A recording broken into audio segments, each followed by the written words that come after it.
À partir du milieu du 19e siècle, on a commencé à voir apparaître sur les bâtiments agricoles du Québec des nouvelles structures. Les campaniles, faisant office d'évents de ventilation, allaient changer l'allure des paysages ruraux. Le contrôle de la température à l'intérieur des bâtiments agricoles était un défi de taille pour les fermiers d'autrefois, en particulier dans les granges étables comme celle du sanatorium de Lac-Édouard. Il fallait à la fois évacuer la chaleur dégagée par le foin entreposé dans la grange et assurer un équilibre dans la température de l'ensemble du bâtiment, en été comme en hiver. Les campaniles, qu'on appelait aussi lanterneaux, jouaient à l'époque un rôle important en permettant à l'air chaud qui s'accumulait de s'échapper à l'extérieur de la structure. Ils étaient dotés d'ouvertures latérales avec des croix ou des lamelles obliques destinées à protéger des intempéries.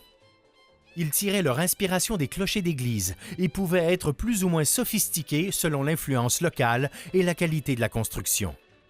Typiquement, la forme et le style de chaque campanile étaient différents selon l'artisan qu'il fabriquait et on les parait souvent de girouettes ou d'aiguilles.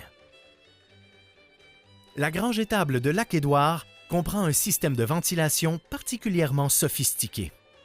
Sur le toit mansardé de la grange, le campanile central sert à ventiler le fenil au deuxième étage, alors que les deux campaniles latéraux sont raccordés directement à l'étable au premier étage du bâtiment par des conduits qui traversent l'espace des combles. Ce système de ventilation est encore en place de nos jours et assure le confort des animaux. L'annexe de la grange à toit plat est aussi dotée d'un campanile de plus grande taille et de conception très différente, ce qui apporte une originalité toute particulière à l'ensemble.